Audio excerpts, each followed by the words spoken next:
damos la bienvenida a la magíster y experta en temas de seguridad, docente universitaria. Ella es la abogada Natalie Logroño, que nos acompaña en un café con JJ cuando son ya las 6 de la mañana. ¿Ya estamos? Sí, ya estamos. Con 39 minutos. A ver si dividimos la pantalla para comenzar esta conversación, donde hablaremos del tema lamentablemente de moda. Magíster Natalie Logroño. ¿Cómo está usted, Natalie? ¿Me está escuchando? Apreciado Jimmy, qué gusto compartir este Igualmente. café con JJ, contigo y tu importante audiencia. Es un placer para mí acompañarte. Natalie, muchas gracias, un honor. Y lo mismo, Gustavo Espinosa está también muy contento de entrevistar a una Gustavo, experta como Natalie Logroño. Natalie, dígame una cosa, ¿qué falta por hacer en el Ecuador para combatir esta oleada del crimen organizado? Porque vemos que sí hay operativos, que todos los días hay capturas, que todos los días se detiene a cabecillas de GDOs, a distribuidores, a macrotraficantes, microtraficantes, pero a los 2 días, 3 días suele pasar que gran parte de ellos están libres. Algo que le complemento ahora, Natalie, es que lo que vimos, no sé si estuvo al tanto, si vio lo que pasó con ese agente de tránsito, que es agente de tránsito que no tiene ni un tolete para ejercer su autoridad, más allá de las críticas que siempre hay. Porque hay malos policías y buenos policías, malos periodistas y buenos periodistas, malos agentes y buenos agentes. Todo da la mata.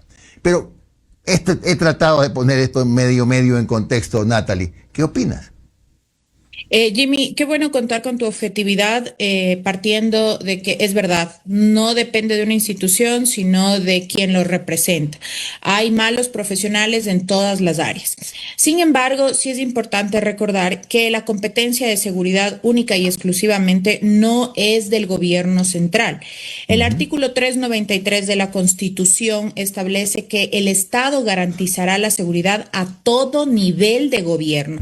Esto implica también a los gobiernos autónomos, los gobiernos locales, los gobiernos parroquiales.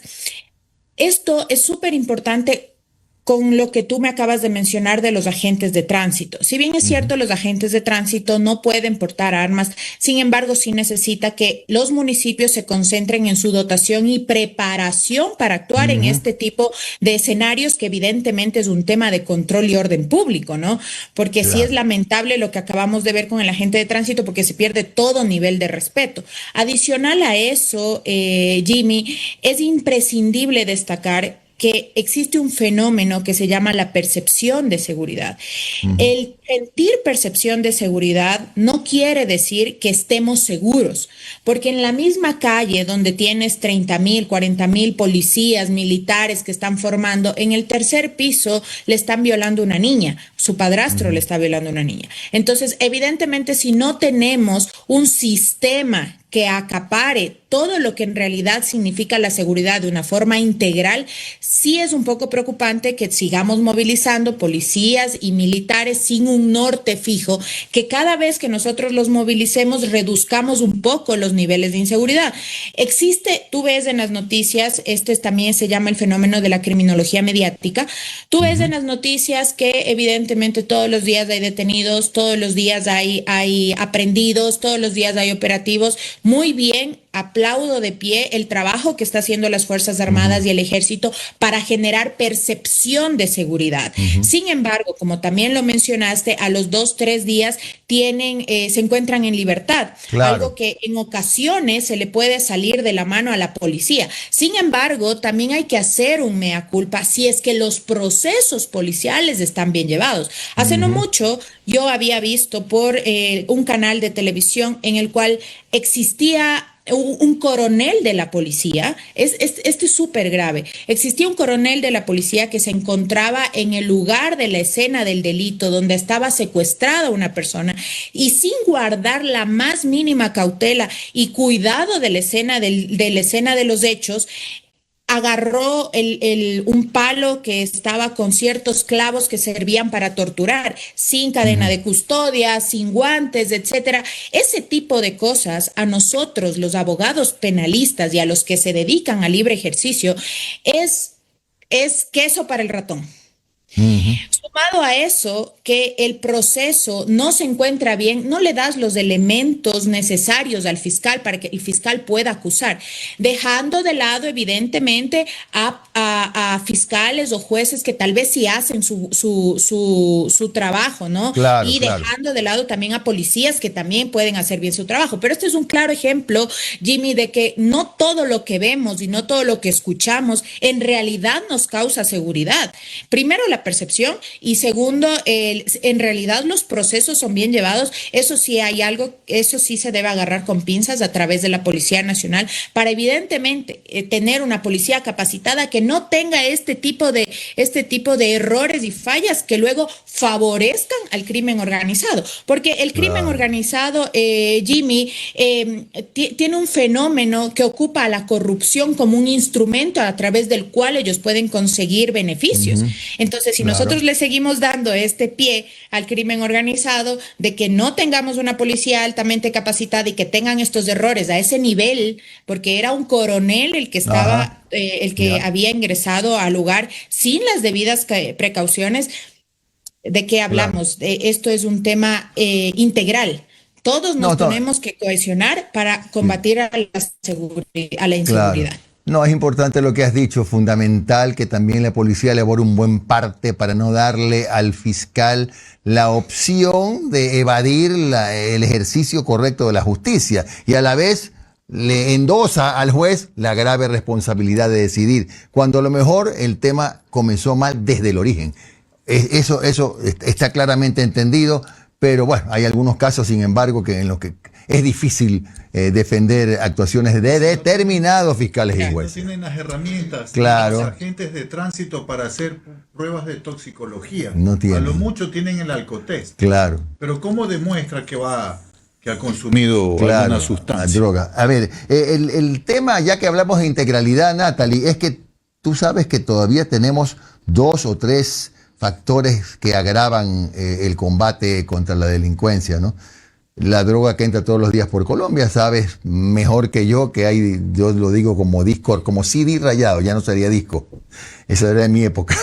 En Colombia hay 253.000 hectáreas de coca sembradas en el sur y Ya ni entran CD dice eso.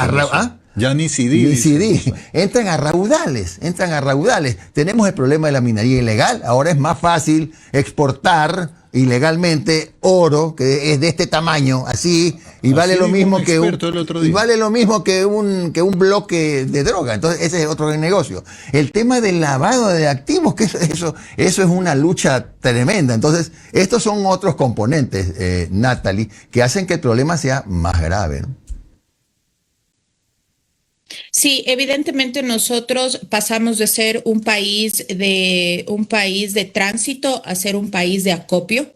Ujú. Y eso es bastante preocupante porque nuestras 22 bandas se encuentran divididas por qué carteles los sostiene. Ujú. Al cartel de Sinaloa y al cartel Jalisco Nueva Generación, hablando justamente de carteles mexicanos, quienes se disputan en quién tiene mejor a qué bandas, ¿no? Adicional Ujú. a eso, también recordemos que tenemos heredado un problema con el Plan Colombia. Justamente en el Plan Colombia, cuando se dio el Plan Colombia, empezaron a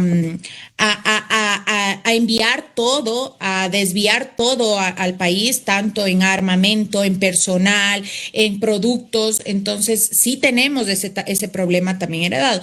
También es interesante, Jimmy, justamente topaste algo muy importante, el tema de la minería ilegal. La minería ilegal es una de las fuentes de financiamiento del crimen organizado que está Ujú. superando al narcotráfico y al Claro. microtráfico, ¿no? De hecho, ahora la minería ilegal ya no debe ser vista como en el 2008. En el 2008 se creó el concepto de minería ilegal justamente para evitar un tema de posición, o sea, un tema de invasión, ¿ya? Es decir, Natalie Logroño tiene una concesión o un terreno donde existe oro, viene Jimmy Jairala y quiere tomar posesión de eso. Yo automáticamente hablo con el Arcom, solicito un procedimiento administrativo sancionador y retiro a esa persona del espacio donde hay mineral de interés, ¿no? Pero ahora ya no. Ahora debemos dividir dos cosas importantes. La minería informal, la minería ilegal y la minería criminal. En Ecuador no hablamos de minería criminal. Muy interesante en Ecuador eso, ¿eh? única y exclusivamente hablamos de minería ilegal. De hecho, el Arcom está creado con un concepto, sus competencias son única y exclusivamente técnicas administrativas. Es importante que nosotros aterricemos estos conceptos, Jimmy, si no, nosotros no podemos a un cáncer de estómago seguirle dando paracetamol. Es absurdo. ¿Qué características tiene la minería ilegal versus la minería criminal? La minería ilegal, como dice el artículo 3 de la política andina contra la minería ilegal, es extraer material mineralizado en lugares no autorizados. No autorizados. Tú ves concesiones autorizadas en Ponce Enríquez. Tú ves concesiones autorizadas en Imbabura. ¿Ya? Entonces, imagínate, Jimmy, esto ya no puede ser visto como un tema de minería ilegal, porque en esas concesiones autorizadas tenemos a los lobos y a los lobos box, que son evidentemente las bandas criminales que se han adueñado de este proceso, considerando también que existe falencias en el proceso para la entrega de concesiones. En eso tenemos un grave problema que es el Ministerio del Ambiente. Te entrega los permisos ambientales a los 6 años. Entonces, claro, evidentemente no puedes hacer ni exploración ni explotación durante 6 años. ¿Cómo va a venir las empresas serias de minería a gran escala a invertir donde después de 6 años, 7 años, 8 años, donde se demore el Ministerio del Ambiente entregarte una licencia? No puede. Entonces damos pie a que la minería criminal tome el poder. La minería criminal tiene sus fuentes en el financiamiento de sus propias actividades a través de la minería. Entonces, eso le diferencia a la minería ilegal de la minería criminal, porque la minería ilegal única y exclusivamente es extraer donde no te permiten, y la minería criminal es sostener a través de esa extracción al crimen organizado. Es un abismo de diferencia que se debe entender desde el concepto de seguridad nacional y seguridad pública. Esto es algo que la Agencia de Regulación y Control Minero no te lo puede solucionar. Esto es algo que evidentemente de acuerdo con usted, doctora, a la par de política criminal y sostenida en una política pública, porque es un círculo, todos viven. Tú vas a las INBAs, que justamente es INBA 1, INBA 2, INBA 3, que son los lugares donde existe minería ilegal acá en el norte. Todos viven de la minería ilegal. La señora de las papitas, la señora de los choclos, la señora del café. Mueve la economía. Es un círculo, es un ciclo económico que te reactiva sostiene incluso la economía. Criminal. Interesante esto de minería criminal que usted menciona. Justamente yo pensaba, digo, no es ilegal, no es informal, es criminal, como dice usted. La semana pasada tuvimos aquí al viceministro de Hidrocarburos que justamente le hacía el mismo pedido y dice que está en conversaciones con la nueva ministra de Ambiente con respecto a estas licencias y permisos ambientales. Doctora, ¿será que llegamos ya a un estatus de desbordamiento de realidades que ya venían existiendo? Sabíamos de la minería ilegal, de la minería informal en el suroriente ecuatoriano, pero ahora todo esto está en manos no de nuestro pueblo, sino de bandas.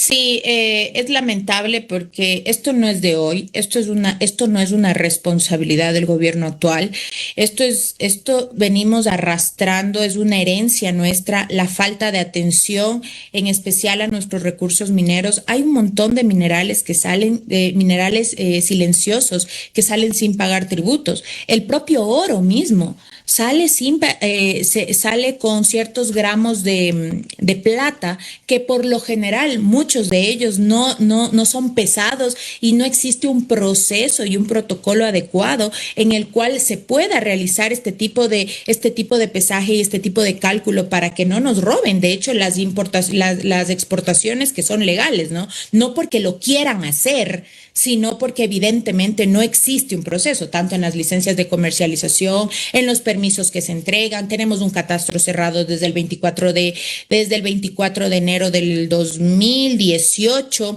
Entonces, el gobierno dio una buena noticia que ya se lo va a aperturar. Recordemos que cuando cerramos una puerta a la minería legal, abrimos las dos a la minería criminal. Entonces, también es un tema de falta de Estado, también es un tema de falta de institucionalidad. Evidentemente no se han entregado concesiones, existe una mala información al respecto de que se han entregado concesiones, a pesar de que el catastro está cerrado. No es así, sino que son concesiones que solicitaron antes del cierre del catastro y que evidentemente por derecho de petición se los está enviando, se está respondiendo, ¿no? Y también tenemos otras concesiones que por los malos funcionarios judiciales, que en este caso son jueces, nos han enviado a entregar este tipo de concesiones con una orden, con una sentencia, ¿no? Eso se ve a gran escala, que son concesiones que no han sido recibidas de manera legal y quieren ser titulares mineros. Entonces sí, hoy se reapertura el catastro, doctora. Hay grandes dudas tanto en los procesos que la institución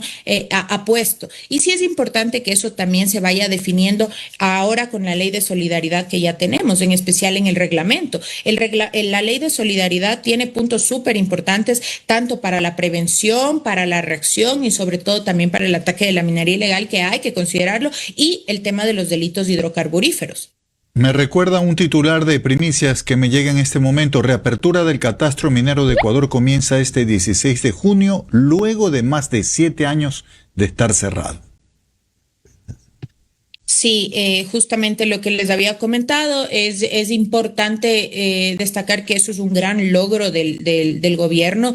Hacerlo es súper importante, pero hay que irlo llevando por fases. Recordemos también que a nivel de la minería tenemos la minería metálica, la minería no metálica, y al menos empezar por ciertas fracciones sí es interesante para reducir un poco esta gobernanza criminal. ¿A qué me refiero yo con la gobernanza criminal? En la facilidad en que ciertos grupos criminales o ciertos grupos delictivos tienen para ingresar a las instituciones públicas. Entonces, cuando la institución pública crea el problema, siempre hay un vivo que vende la solución. Claro. Entonces, eso es la gobernanza criminal. El Estado, el logro que va a realizar al abrir el catastro minero, hay que aplaudirlo, porque así vamos a reducir un poco esta viveza criolla de quién vende más respuestas o quién da más respuestas a qué mejor costo, ¿no? Bueno, Natalie, como siempre el tiempo apremia, nos quedamos con algunas cosas en la carpeta, pero será en una próxima oportunidad. Ha sido un gusto entrevistarte, Natalie. Un abrazo. Un placer para mí. Saludos. Gracias.